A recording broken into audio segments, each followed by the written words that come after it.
ഇതെന്റെ കാലില് അതാദ്യമായിട്ടാണ്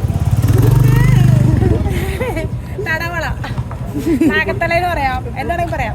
കാലന്റെ കയ്യിലും ഗരുഡന്റെ കയ്യിലും ഹനുമാന്റെ കയ്യിലും പിന്നെ ശിവന്റെ കയ്യിലും കഴിഞ്ഞു കഴിഞ്ഞാൽ പിന്നെ എന്റെ കാലിലാണ് കിടക്കണം. പിന്നെ രാവണന്റെ കയ്യിലും. സലാറിലുണ്ടായി തോന്നുന്നു ഈ സാധനം.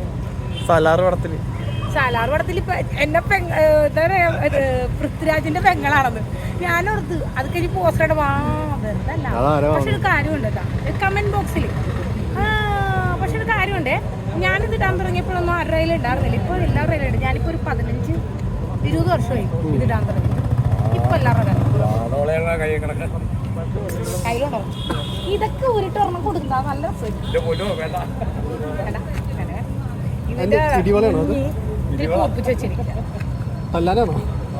ആവശ്യം വന്നാൽ യൂസ് ചെയ്യാം. ഇതാണെങ്കിലും കൊടുത്തു കഴിഞ്ഞാൽ കഴുത്ത് ഇപ്പോ ഫ്ലൈറ്റ് അടിക്കുമ്പോഴത്തേക്കും എല്ലാം കുറച്ച് പഠിച്ചിട്ടുണ്ടോ. പിന്നെ നമ്മുടെ ഫീൽഡ് അതല്ലേ, 15 വർഷമല്ലേ സിനിമയിൽ ഫൈറ്റ് ആയിരിക്കും. മതിയാ കണ്ടന്റ് ആയില്ലേ? ഞാൻ ആദ്യം എവിടെയെങ്കിലും കയറി പോയിട്ട് എന്നിട്ടല്ലേ നിനക്ക് അറിയാം അല്ലേ? അതിനകത്ത് പോയി വിടലില്ല, തടഞ്ഞു നിർത്തിയിരിക്കുക. വഴി മാറൂ ഈ വണ്ടിയിൽ. ചാൻസ് കൊടുക്കട്ടെ. പുതിയ സിനിമ ഉണ്ടായിരുന്നു അച്ഛനും മോനും.